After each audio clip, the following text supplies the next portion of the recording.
Friends, welcome back to our YouTube channel GK with me.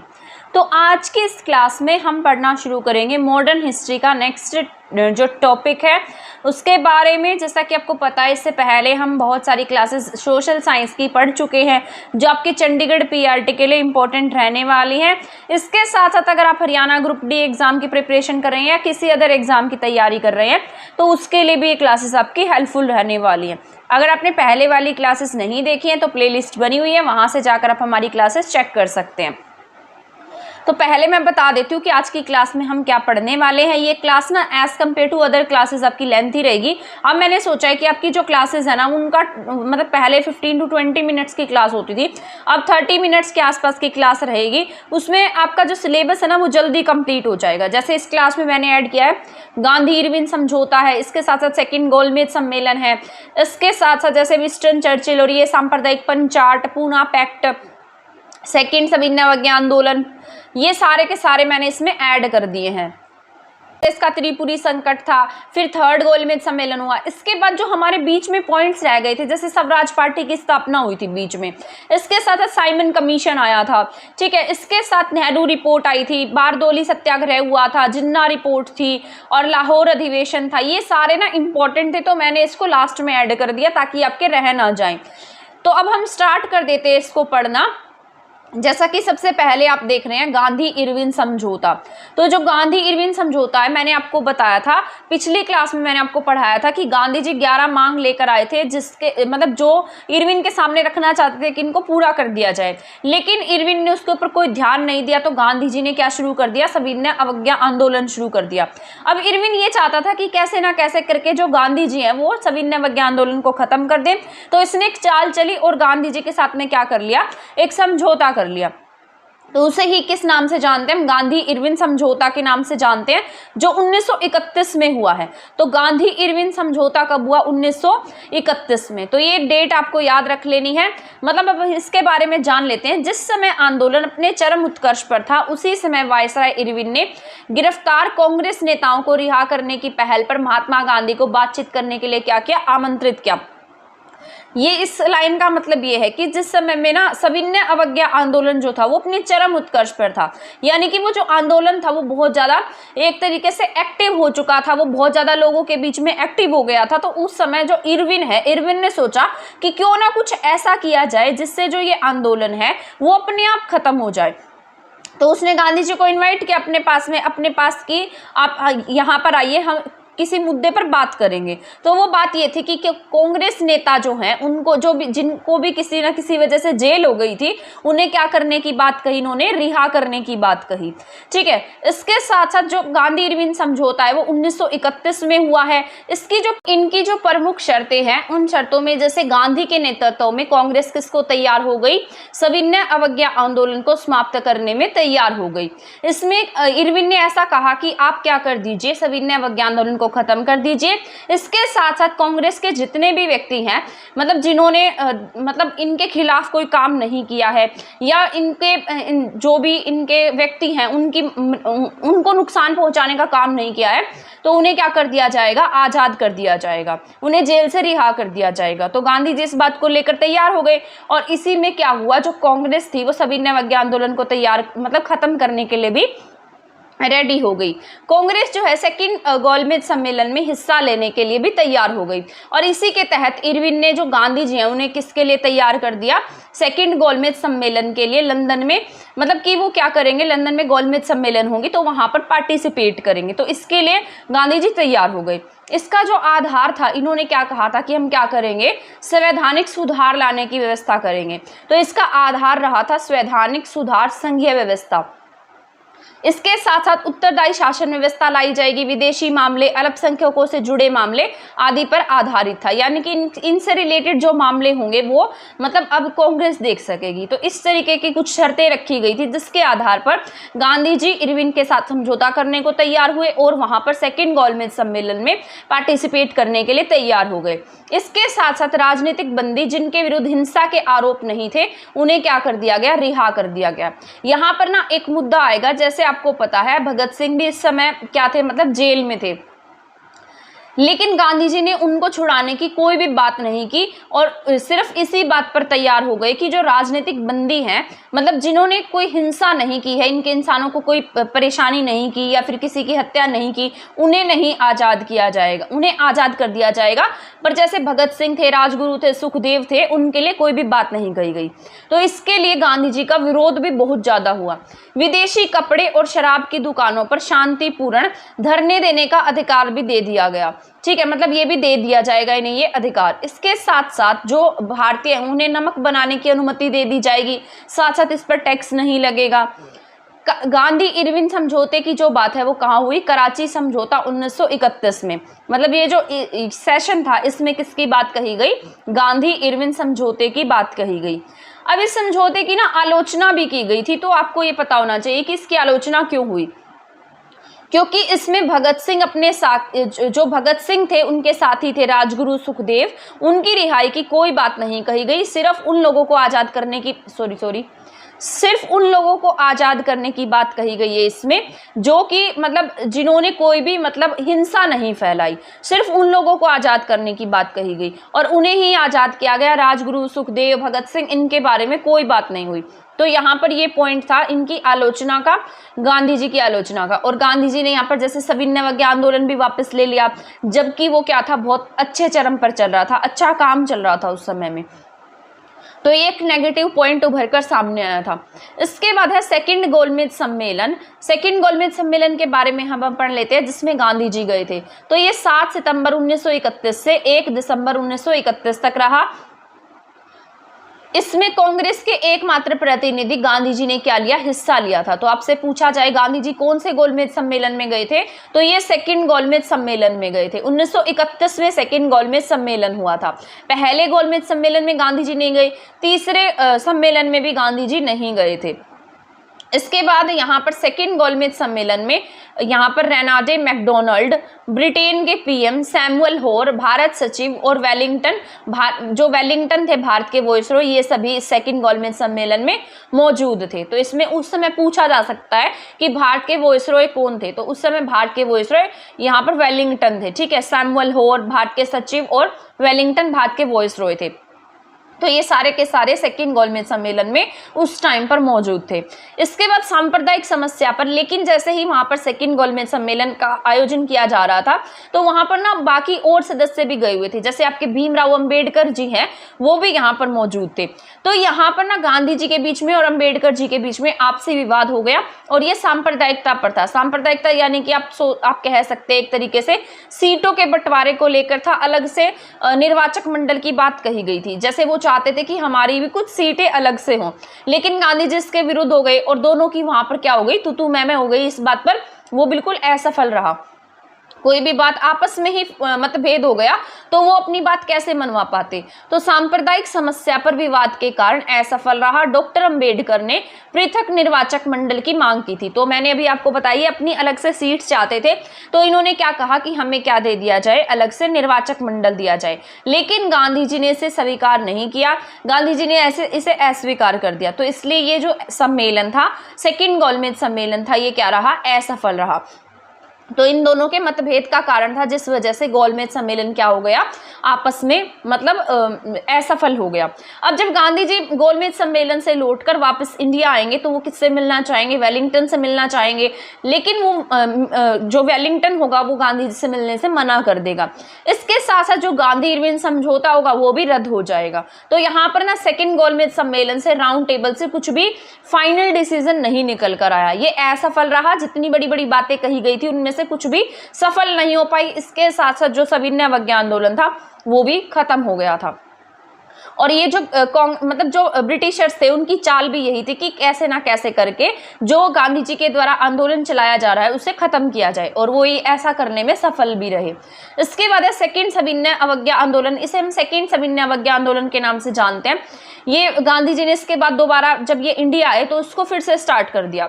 तो 1 जनवरी 1932 को कांग्रेस कार्य समिति ने सविनय अवज्ञा आंदोलन दोबारा शुरू करने का क्या लिया, डिसीजन लिया। गांधी जी, जवाहरलाल नेहरू, खान अब्दुल गफ्फार खान को क्या कर लिया गया, गिरफ्तार कर लिया गया। और इन्हें कांग्रेस को क्या कहा गया कि कांग्रेस एक गैर कांग्रेसी संस्था है। जो कांग्रेस है वो कैसी संस्था है, मतलब सही संस्था नहीं है, वैलिड नहीं है, गैर कांग्रेसी संस्था है। इसलिए इनके जो भी लीडर्स थे, जो आंदोलन कर रहे थे, उन सबको गिरफ्तार कर लिया गया। उनमें जवाहरलाल नेहरू, खान अब्दुल गफ्फार खान आदि शामिल थे। इसके बाद 16 अगस्त 1932 को ब्रिटिश प्रधानमंत्री रैमजे मैकडोनाल्ड ने सांप्रदायिक पंचायत की घोषणा की। तो उस समय ये ब्रिटिश के प्रधानमंत्री कौन थे, रैमजे मैकडोनाल्ड थे, जो सेकंड राउंड टेबल कॉन्फ्रेंस में भी शामिल हुए थे। तो 16 अगस्त 1932 को ब्रिटिश प्रधानमंत्री रैमजे मैकडोनाल्ड ने सांप्रदायिक पंचायत की क्या कर दी, घोषणा कर दी। इसमें अलग निर्वाचक पद्धति को ना केवल मुसलमानों के लिए जारी रखा गया बल्कि दलितों पर भी लागू कर दिया गया। ठीक है, जो आपके यहाँ पर जैसे शेड्यूल कास्ट के लोग थे उनके ऊपर भी इसे लागू कर दिया गया। इसके साथ साथ इसे मुसलमानों के लिए भी जारी रखा गया और साथ साथ अलग से जो एससी सीट्स होती हैं उनके ऊपर भी लागू कर दिया गया कि जैसे पहले तो हिंदू आधार पर, मुस्लिम आधार पर सीटों का बंटवारा था, लेकिन अब जैसे कास्ट के आधार पर सीटों को बांट दिया गया। तो ये था सांप्रदायिक पंचायत। अब जो ये सांप्रदायिक पंचायत लाया गया, इसके खिलाफ फिर से गांधी जी खड़े हो जाएंगे। तो 16 अगस्त 1932 को कम्युनल अवार्ड्स लाए गए या सांप्रदायिक पंचायत की घोषणा की गई। इन्हें ही क्या कहा गया, सांप्रदायिक पंचायत कहा गया। इसके बाद में होता है पूना पैक्ट। पूना पैक्ट कब होगा, 1932 में होगा। और ये किसके आधार पर होगा, ये भी जो सीट्स वगैरह थी, जैसे कास्ट के आधार पर जब ये सीट बांट रहे थे, अलग से पृथक निर्वाचक मंडल की बात कर रहे थे, तो उसके खिलाफ कौन हो गए, गांधी जी हो गए। और गांधी जी उस समय जेल में थे क्योंकि सेकंड सविनय अवज्ञा आंदोलन के बाद में गांधी जी को जेल में डाल दिया गया। और उसके बाद जब गांधी जी जेल में थे तो वहां पर जेल में रहते हुए गांधी जी ने हड़ताल कर दी। ठीक है, और उन्होंने कहा कि मैं मतलब खाना नहीं खाऊंगा, जब तक खाना नहीं खाऊंगा तब तक कि ये जो भी ये सांप्रदायिक पंचायत लेकर आए हैं इसे वापस नहीं कर देते हैं। तो यहाँ पर एससी वर्ग को अलग निर्वाचन मंडल की सुविधा दिए जाने के विरोध में गांधी जी ने जेल में ही 20 सितंबर 1932 को यहाँ पर आमरण अनशन की शुरुआत कर दी। ठीक है, इसमें जैसे मदन मोहन मालवीय थे, डॉक्टर राजेंद्र प्रसाद थे, सी राजगोपालचारी थे आदि के प्रयत्न से गांधी जी ने उपवास के 5 दिन बाद 26 सितंबर 1932 को मतलब अपना आमरण अनशन भी तोड़ दिया। और इसके साथ साथ गांधी जी के बीच में और साथ साथ अंबेडकर जी के बीच में एक समझौता हुआ जिसे क्या कहा गया, पूना पैक्ट कहा गया या पूना समझौता कहा गया। तो आपको ये याद रखना है क्या कहा गया है, इसे पूना समझौता कहा गया। इसके अनुसार पृथक निर्वाचक मंडल जो निर्वाचन था वो भी समाप्त हो गया। तो यही किसके नाम से फेमस हुआ, पूना पैक्ट के नाम से फेमस हुआ। ठीक है, तो इसके अनुसार अलग निर्वाचक समाप्त हो जाता है और पूना पैक्ट लागू हो जाता है। और मतलब यहाँ पर गांधी जी क्या कर देते हैं, अपना जो आमरण अनशन है उसे भी इसके साथ साथ गांधी जी अपना जो अनशन है उसे खत्म कर देंगे और पृथक निर्वाचक मंडल भी क्या हो जाएगा, यहाँ पर समाप्त हो जाएगा। तो जो सांप्रदायिक पंचायत लाया गया था उसका यहाँ पर अब कोई भी आधार नहीं रहेगा। इसके बाद है सेकंड सविनय अवज्ञा आंदोलन का गांधी जी द्वारा स्थगन। तो यहाँ पर इसको वापस से इसको स्थगन क्यों किया गया, इसको आगे क्यों किया गया। 8 मई 1933 को गांधी जी ने अछूतों के प्रति हिंदुओं के व्यवहार पर जेल में शुद्धि के लिए 21 दिन के उपवास की शुरुआत की थी। तो बस ये ऐसे रीड कर लेना, ज़्यादा इंपॉर्टेंट नहीं है ये। इसके बाद ये यहाँ पर 1 अगस्त 1933 को गांधी जी ने व्यक्तिगत सविनय अवज्ञा आंदोलन शुरू किया। इसे भी बस एक बार आप रीड कर लीजिएगा। इसके बाद नेक्स्ट पॉइंट है, ये इंपॉर्टेंट है। ठीक है, ये बहुत ज़्यादा इंपॉर्टेंट है, ये एग्जाम में पूछा भी जाता है। तो कांग्रेस का त्रिपुरी संकट क्या था। 1939 के त्रिपुरी मतलब 1939 के आसपास कांग्रेस में त्रिपुरा में कांग्रेस का सेशन हुआ। जैसा कि मैंने आपको बताया 1885 से कांग्रेस के सेशन स्टार्ट थे। वो कहीं कहीं अलग अलग जगह पर किए जाते थे, उनकी अध्यक्षता होती थी। तो यहाँ पर ये अध्यक्ष को बनाने के लिए विवाद था। जैसे कि मैंने आपको बताया था 1906 से 1907 के आसपास कांग्रेस में मतभेद हो गया था अध्यक्ष को बनाने को लेकर। ठीक है, 1907 में जो कांग्रेस के अध्यक्ष हैं वो तिलक बनना चाहते थे, लेकिन उन्होंने किसी दूसरे इंसान को क्या बना दिया, मतलब अपनी पार्टी के व्यक्ति को अध्यक्ष बना दिया। तो वहां पर उनमें मतभेद हो गया था। तो ऐसा ही मतभेद यहाँ पर देखने को मिलेगा।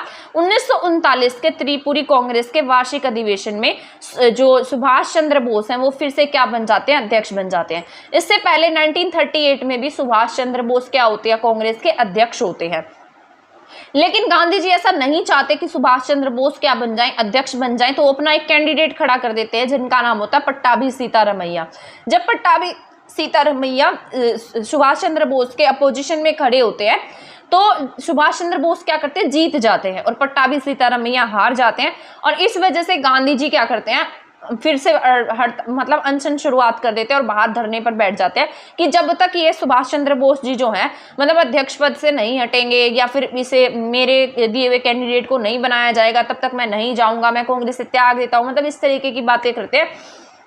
और उसके बाद सुभाष चंद्र बोस अपना बड़प्पन दिखाते हुए जो अध्यक्ष पद होता है वहां से इस्तीफा दे देते हैं और इस्तीफा देने के बाद वो कांग्रेस से त्याग पत्र भी दे देते हैं और कांग्रेस छोड़ देते हैं।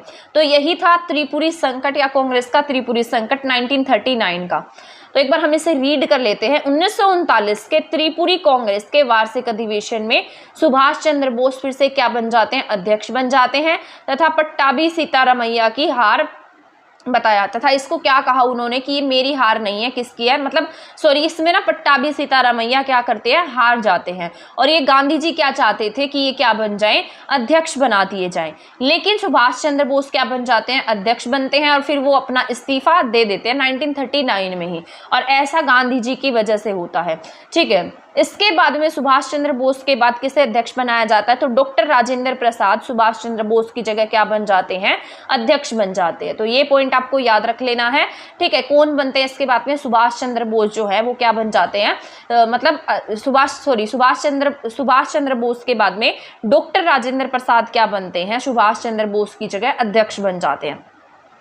इसके बाद है थर्ड गोलमेज सम्मेलन। ये बहुत ज़्यादा इंपॉर्टेंट नहीं है क्योंकि इसमें हमारे बहुत बड़े लीडर्स ने पार्टिसिपेट नहीं किया, बस इसमें 1935 का भारत सरकार अधिनियम ही पारित हुआ था। तो तृतीय गोलमेज सम्मेलन की अगर बात करते हैं तो 17 नवंबर 1932 से 24 दिसंबर 1932 तक लंदन में इसकी मीटिंग्स हुई हैं और इसमें भारत सरकार अधिनियम 1935 को अंतिम रूप दे दिया गया। तो ये इंपॉर्टेंट है। तो 1935 का जो अंतिम रूप है वो किस में दिया गया है, थर्ड गोलमेज सम्मेलन में दिया गया है, इसीलिए क्या हो जाता है, इंपॉर्टेंट हो जाता है। बाकी और इसमें कुछ भी ऐसा बहुत ज्यादा जरूरी नहीं है। तो ये जितने पॉइंट मैंने आपको बताए हैं आई होप आपको ये समझ में आ गए होंगे। तो इसमें हमने पहला गोलमेज सम्मेलन, सेकंड गोलमेज सम्मेलन, थर्ड गोलमेज सम्मेलन पढ़ लिया है। इसके साथ साथ मैंने आपको जैसे गांधी इरविन समझौता पढ़ा दिया है। तो ये सारा इंपॉर्टेंट है। इसकी जितनी डेट्स मैंने बताई हैं आपको वो सारी की सारी इंपॉर्टेंट है, सबको नोट करते जाइएगा, ठीक है। इसके साथ साथ हाँ एक बात और मैं बता देती हूँ आपको, अगर मैं ये आपको पढ़ा रही हूँ ना इसके साथ साथ जैसे कुछ और चैप्टर्स होते हैं, जैसे थोड़े ऐसे चैप्टर जैसे सस्टेनेबल डेवलपमेंट से रिलेटेड चैप्टर है, जो ईवीएस का सेक्शन है ना थोड़ा सा वो भी पढ़कर जाइएगा, क्या पता उसमें से भी आपके एग्जाम में क्वेश्चन आ जाए। मैंने एक बुक देखी थी उसमें दिए गए थे ये चैप्टर्स, और तो वो मुझे लगता है कि इंपॉर्टेंट हो सकते हैं आपके सोशल साइंस में, तो वो भी पढ़ लेना। जैसे सस्टेनेबल डेवलपमेंट है, इसके साथ साथ गोल्स है, सस्टेनेबल जो 17 गोल्स हैं वो पढ़ लेना क्योंकि उनमें से चांसेस रहते हैं पूछ लेगा। ब्रुटलैंड आयोग पढ़ लेना, तो ये ऐसे क्वेश्चंस भी आपसे पूछे जा सकते हैं, तो इनको एक बार रीड कर लेना, ठीक है। अगर मुझे टाइम लगता है ना तो मैं आपको करा दूंगी, अदरवाइज आपको साथ साथ अपना भी करना है। ये नहीं है कि सिर्फ मेरी क्लासेस पर डिपेंड रहना है, आपको लूसेंट की बुक से पढ़ते रहना है और दूसरी बुक से भी पढ़ते रहना, रिविजन करते रहना है, ठीक है। कोई भी प्रैक्टिस सेट ले आना, उसमें से प्रैक्टिस भी आपको करनी है, सिर्फ मेरी क्लासेस पर ही डिपेंड नहीं रहना है। जैसे मान लो मैं आपको मॉडर्न हिस्ट्री करा रही हूँ तो आपका ये रिस्पॉन्सिबिलिटी बनती है कि आप ल्यूसेंट की बुक उठाएं और जितना पढ़ाया उसे सारा पढ़े, जितने नए पॉइंट्स मिलते हैं आपको वो भी पढ़े, ठीक है। क्योंकि अगर आप वहां से पढ़ेंगे तो आपको ज्यादा याद होगा, आपकी समझ बनेगी कि हमने कितना पढ़ा है और कितने हमने नए पॉइंट सीखे हैं। इसलिए मैं आपको कह रही हूँ साथ साथ अपनी रिवीजन भी करिएगा, साथ साथ कोई बुक भी पढ़िएगा। बुक बहुत इंपॉर्टेंट होती है। सिर्फ नोट्स किसी के नोट्स देखकर बना लेना या फिर कहीं से हमने नोट कर लिया, यूट्यूब से देख लिया, बेशक मैं यूट्यूब पर पढ़ा रही हूँ लेकिन मैं आपको सच बताऊंगी कि बुक जो है ना वो बहुत जरूरी होती है। बुक से पढ़ना उतना ही जरूरी होता है, मतलब बहुत जरूरी होता है बुक से पढ़ना, क्योंकि बुक जो होती है ना, अगर हम मान लो कहीं से हमने सीखा है, पढ़ा है, समझा है उस पॉइंट को, फिर हमने उसे बुक से पढ़ा है तो फिर वो हमें लास्ट टाइम तक याद रहेगा कि हाँ हमने वहां पर भी पढ़ा था। तभी मैं आपको कह रही हूँ कि बुक से भी पढ़ना, लूसेंट की बुक से पढ़ लेना, बहुत सही बुक है, और एग्जाम में पूछी जाती है, क्वेश्चंस आते हैं। यहाँ तक तो कई बार यूपीएससी और एचसीएस के एग्जाम में भी उसमें से क्वेश्चन देखने को मिलते हैं। तो ल्यूसेंट मोस्ट इंपॉर्टेंट बुक है, वहां से पढ़ लेना। इसके बाद हम स्टार्ट करने वाले स्वराज्य पार्टी। मैंने आपको बताया था बीच में जितने हमारे पॉइंट्स रह गए हैं वो सारे के सारे अब हम इसमें कवर करने वाले हैं। मैं नहीं चाहती कि आपका इसमें कोई पॉइंट रह जाए। तो स्वराज्य पार्टी जो है, असहयोग आंदोलन के स्थगित होने के बाद मोतीलाल नेहरू, CR दास, NC केलकर ने इलाहाबाद में 1923 में स्वराज्य पार्टी का गठन किया। मैंने आपको बताया था 1921 में असहयोग आंदोलन जो है गांधी जी के द्वारा वापस ले लिया जाता है ड्यू टू चोरा चोरी जो भी घटना हुई है उसकी वजह से। फिर उसके बाद में मोतीलाल नेहरू, CR दास और NC केलकर ये तीनों मिलकर क्या बनाते हैं, स्वराज्य पार्टी का गठन करते हैं और 1923 में इलाहाबाद में स्वराज्य पार्टी का गठन किया जाता है। स्वराज्य पार्टी ने 1923 में विधान परिषदों में क्या लिया था, भाग लिया था। तो ये याद रख लेना इंपॉर्टेंट है। इसके बाद 1925 में विट्ठल भाई पटेल का सेंट्रल लेजिस्लेटिव असेंबली का अध्यक्ष चुना जाता है। तो 1925 में कौन अध्यक्ष बन जाते हैं, विट्ठल भाई पटेल लेजिस्लेटिव असेंबली के अध्यक्ष बनते हैं। 1925 में ही CR दास की डेथ हो जाती है। इसकी वजह से जो स्वराज्य पार्टी है वो खत्म हो जाती है। तो 1923 में पार्टी का गठन होता है और 2 साल बाद CR दास की डेथ होने के बाद 1925 में क्या हो जाएगा, इनकी मतलब जो पार्टी है वो खत्म हो जाएगी, क्योंकि CR दास की क्या हो गई, यहाँ पर डेथ हो गई है। ये थी आपकी स्वराज्य पार्टी। तो आपसे पूछा जा सकता है स्वराज्य पार्टी का गठन कब हुआ, तो ये 1923 में हुआ है। इसके साथ साथ इसको मतलब इसमें CR दास की डेथ कब होती है, 1925 में होती है। मोतीलाल नेहरू, केलकर और साथ साथ जो CR दास हैं, ये तीनों मिलकर स्वराज्य पार्टी का गठन करते हैं। तो ये इंपॉर्टेंट हो जाता है। इसके बाद है साइमन कमीशन। साइमन कमीशन आप सभी को पता है 1927 से 28 में भारत में आया। 8 नवंबर 1927 को साइमन कमीशन का गठन किया गया। इसका विरोध भारतीय इसलिए कर रहे थे क्योंकि इसमें सभी के सभी सदस्य क्या थे, 7 सदस्य थे और सभी के सभी ब्रिटिश अधिकारी थे, इंडियन नहीं थे। तो इस वजह से भारतीयों ने क्या किया, इसका विरोध किया। 3 फरवरी 1928 को साइमन कमीशन कहाँ पहुंचता है, बंबई में पहुंचता है। और बंबई में पहुंचने की वजह से पूरे के पूरे बंबई में क्या रहती है, हड़ताल रहती है। तो इसका विरोध अलग अलग जगह पर हुआ। लाहौर में इसका विरोध हुआ, जहां पर लाठी चार्ज हुआ, जहां पर हमारे लाला लाजपत राय जी की लाठी चार्ज में डेथ हो गई, जिसका बाद में भगत सिंह ने बदला भी लिया। तो ये सारे के सारे पॉइंट जो है वो साइमन कमीशन से रिलेटेड है। लाहौर में साइमन कमीशन का विरोध करते हुए पुलिस की लाठी से लाला लाजपत राय जी क्या हो जाते हैं, घायल हो गए, जिनकी बाद में 1928 में क्या हो गई, मृत्यु हो गई। और इस समय जो पुलिस की कार्रवाई का नेतृत्व है वो कौन कर रहा था, सैंडर्स कर रहा था। इसके बाद जो भगत सिंह है वो बाद में सैंडर्स को मारने का प्रयास करेंगे और बाद में असेंबली पर बम फेंकेंगे, ठीक है। तो मतलब क्रांतिकारी रिवॉल्यूशंस लाने का काम करेंगे। तो ये सारा का सारा साइमन कमीशन से रिलेटेड है। साइमन कमीशन में किसकी डेथ होती है, लाला जी की डेथ हो जाती है लाहौर में लाठी चार्ज में, ठीक है, ये याद रखना है। इसके बाद नेहरू रिपोर्ट आती है। नेहरू रिपोर्ट अभी आपके 1928 में आएगी, बस आपसे इतना ही पूछा जाएगा नेहरू रिपोर्ट कौन से ईयर में आई है, तो 1928 में आई और मोतीलाल नेहरू की अध्यक्षता में इसके साथ एक समिति का गठन किया गया। 28 अगस्त 1928 को ये रिपोर्ट क्या हो जाती है, प्रकाशित हो जाती है। तो नेहरू रिपोर्ट कब आती है, 1928 में आती है। मोतीलाल नेहरू की अध्यक्षता में एक समिति का गठन किया गया। 28 अगस्त 1928 को रिपोर्ट क्या होती है, प्रकाशित हो जाती है। तो ये याद कर लेना है आपको। इसके बाद है जिन्ना फॉर्मूला। जिन्ना फॉर्मूला क्या होगा, जिन्ना फॉर्मूला भी 1928 में आता है। नेहरू रिपोर्ट के क्या होगा, ये समानांतर होगा। इसके बाद है 14 सूत्री फॉर्मूला। ये मुस्लिम्स को अलग निर्वाचक मंडल देने के लिए लाया गया था। इसे ही जिन्ना फॉर्मूला के नाम से भी जानते हैं। मतलब एक तरीके से जैसे नेहरू रिपोर्ट आई, उसके बाद जिन्ना उसकी देख रेख में, मतलब उसको देखते हुए खुद से भी एक रिपोर्ट ले आए, जिसे हमने 14 सूत्री फॉर्मूला के नाम से जाना, क्योंकि इसमें अलग अलग 14 बातें लिखी गई थी। इसमें सबसे जो मेन बात थी वो ये थी कि मुस्लिम्स को क्या दे दिया जाए, अलग निर्वाचक मंडल देने की बात कही गई थी कि इनकी भी सीट्स का क्या कर दिया जाए, बंटवारा कर दिया जाए। तो यही इंपॉर्टेंट पॉइंट था, जिन्ना फॉर्मूला से रिलेटेड। इसके बाद है बारदोली सत्याग्रह। ये मोस्ट इंपॉर्टेंट है आपका। बारदोली सत्याग्रह जो है ये 1928 में होता है। इसकी शुरुआत गुजरात के बारदोली के किसानों पर 30% एक्स्ट्रा जो लगान वगैरह है, टैक्स वगैरह है, उसकी वृद्धि कर दी गई थी। तो इसमें ना ये चाहते थे कि गांधी जी हमारा साथ दें, लेकिन गांधी जी कहीं और बिजी थे, तो उन्होंने सरदार वल्लभ भाई पटेल को यहाँ भेज दिया। इसमें सरदार वल्लभ भाई पटेल ने लोगों का बहुत साथ दिया और ये क्या हो गया, बारदोली सत्याग्रह में किसानों की जीत हो गई। तो बारदोली कहाँ पर है? गुजरात में है। तो गुजरात के बारदोली में किसानों पर 30% लगान वृद्धि की क्या कही गई? बात कही गई थी। इसका क्या किया? किसानों ने विरोध भी किया था। इसका जो नेतृत्व है वो कौन कर रहे थे? सरदार वल्लभ भाई पटेल कर रहे थे। तो यहाँ पर 30% लगान कर वापस ले लिया गया और इसकी जगह पर कितना रहने दिया गया? 6.3% ही रहने दिया गया।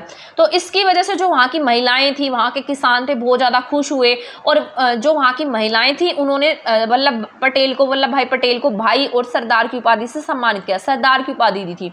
और ऐसा कहा जाता है कि ये सरदार की उपाधि गांधी जी के कहने पर दी गई थी। ठीक है। तो बारदोली सत्याग्रह की सफलता पर महिलाओं ने वल्लभ भाई पटेल को किसकी उपाधि से सम्मानित किया? सरदार की उपाधि से सम्मानित किया। 30% टैक्स की बात थी, लेकिन 30% टैक्स की बात को वापस ले लिया गया और 6.3% ही इसे रहने दिया गया। बारदोली सत्याग्रह की सफलता पर महिलाओं ने वल्लभ भाई पटेल को क्या दे दी? सरदार की उपाधि दे दी। तो ये बात आपको याद रख लेनी है। इसके बाद मोस्ट इंपॉर्टेंट है, मैंने आपको पहले वाली क्लास में बताया था कि मैं आपको लाहौर अधिवेशन के बारे में पढ़ाने वाली हूँ। ये आपका इंपॉर्टेंट है। तो लाहौर अधिवेशन जो है 1929 में लाहौर में कांग्रेस का एक सेशन हुआ था। ठीक है। इस सेशन की जो अध्यक्षता थी वो किसने की? हमारे जवाहरलाल नेहरू जी के द्वारा इसकी अध्यक्षता की गई थी। और ये 31 दिसंबर 1929 को रावी नदी के तट पर तिरंगा फहराया। ये जो सेशन था ना, इसमें क्या कहा गया? ये कहाँ पर हुआ था? रावी नदी के किनारे हुआ था, लाहौर में ये सेशन हुआ था। और 31 दिसंबर 1929 को इन्होंने क्या किया? रावी नदी के तट पर तिरंगा फहराया था। जवाहरलाल नेहरू इस समय क्या कर रहे थे? इसकी अध्यक्षता कर रहे थे। तो आपसे ये भी पूछा जा सकता है लाहौर अधिवेशन के दौरान इसकी अध्यक्षता किसके द्वारा की गई? तो वो जवाहरलाल नेहरू के द्वारा की गई। इसमें पूर्ण स्वराज्य की मांग रखी गई थी। तो आपसे स्वराज तो हम पहले भी पढ़ चुके हैं 1905 से 6 में, लेकिन अगर आपसे पूर्ण स्वराज्य की बात करता है तो आप क्या टिक करेंगे? 1929 टिक करेंगे। तो यहाँ पर किसकी बात कही गई? पूर्ण स्वराज्य की मांग की गई कि सब कुछ क्या होगा? हमारा होगा, शासन हमारा होगा, हमारी सरकार होगी, हमारा देश है। तो यहाँ पर पूर्ण स्वराज्य की मांग की गई थी। डोमिनियन स्टेटस नहीं मांगा गया था, पूर्ण स्वराज्य मांगा गया था। तो अंतिम लक्ष्य क्या रखा गया? इसमें पूर्ण स्वराज्य रखा गया। और इस दिन सबसे इंपॉर्टेंट बात ये कही गई, 31 दिसंबर 1929 को ऐसा कहा गया कि हम आने वाली 26 तारीख को अपना क्या मनाएंगे? स्वतंत्रता दिवस मनाएंगे। तभी आपने देखा होगा कि अब 26 जनवरी को हम क्या मनाते हैं? रिपब्लिक डे मनाते हैं। और वो इसी वजह से मनाते हैं क्योंकि उस दिन हमने सबसे पहली बार अपना स्वतंत्रता दिवस मनाया था। तो हमने सोचा कि इस तारीख को हम क्या करें? याद रखें, ऐसा कुछ किया जाए। तभी आपको पता है आपका जो संविधान, आपका जो कॉन्स्टिट्यूशन है वो 26 नवंबर को लिखा जा चुका था, लेकिन उसको पारित करने का कारण, केवल लेट पारित करने का कारण यही था कि हम इस डेट को, हमारा जो संविधान है वो पारित करेंगे ताकि हम इस डेट को हमेशा के लिए याद रख सकें। तो 26 जनवरी 1930 को स्वतंत्रता दिवस मनाने का प्रस्ताव क्या किया गया? पारित किया गया। 26 जनवरी 1930 को भारतीयों ने सबसे पहली बार क्या मनाया? अपना स्वतंत्रता दिवस मनाया। तो आपसे ये पूछा जा सकता है पहली बार कब मनाया स्वतंत्रता दिवस? तो 26 जनवरी 1930 को। और इस दिन 31 दिसंबर 1929 को रावी नदी के किनारे पूर्ण स्वराज्य की मांग रखी जाती है। इस दिन यहाँ पर ये तिरंगा फहराते हैं। लाहौर की बात है, ये लाहौर सेशन के नाम से हम इसे जानते हैं। और इसकी अध्यक्षता उस समय कौन कर रहे थे? जवाहरलाल नेहरू कर रहे थे। तो ये सारे पॉइंट जो मैं आपको बता रही हूँ सारे इंपॉर्टेंट हो जाते हैं। आई होप आपको ये पॉइंट समझ में आ गए होंगे जितने भी मैंने आपको पढ़ाए हैं। ठीक है। इसको किसी न किसी बुक से भी पढ़ना जरूरी है, तो आप इन्हें किसी न किसी बुक से भी जरूर पढ़िएगा। तो आज की क्लास में हमने पढ़ा स्वराज्य पार्टी के बारे में। इसके 1923 में बनती है, 1925 में खत्म हो जाती है। साइमन कमीशन 27 से 27 में ये इसका गठन हुआ था। 28 में ये मुंबई में आया, लाहौर में लाठीचार्ज में लाला जी की डेथ हो जाती है। नेहरू रिपोर्ट 1928 में आती है। जिन्ना रिपोर्ट उसी की देख रेख में 1928 में आ जाती है। इसके बाद बारदोली सत्याग्रह 1928 में होता है। इसके बाद लाहौर सेशन 1929 में होता है। तो यहाँ तक के पॉइंट जो है वो हमारे कंप्लीट हो गए हैं। आई होप आपको ये क्लास अच्छी लगी होगी, समझ में आ गई होगी। अगर आपको ये क्लास समझ में आ गई है, सही लगी है, तो आप इसे शेयर कर दीजिएगा। अगर आपने हमारा चैनल सब्सक्राइब नहीं किया है तो प्लीज़ इसे सब्सक्राइब भी कर दीजिएगा। मिलेंगे अब नेक्स्ट क्लास में इससे नेक्स्ट टॉपिक पर। तब तक आप हमारे चैनल के साथ बने रहिएगा। तो 2 से 3 क्लासेस में हमारा जो मॉडर्न हिस्ट्री है वो पूरा होने वाला है। ये जो गांधी युग वाला चैप्टर था वो पूरा हो जाएगा। तो उसके बाद हम आगे अलग से, जैसे मैंने आपको बताया था, वॉइस रॉय वगैरह, कंपनीज वगैरह वो स्टार्ट कर देंगे। तो तब तक के लिए आप हमारे चैनल के साथ बने रहें। थैंक यू, धन्यवाद।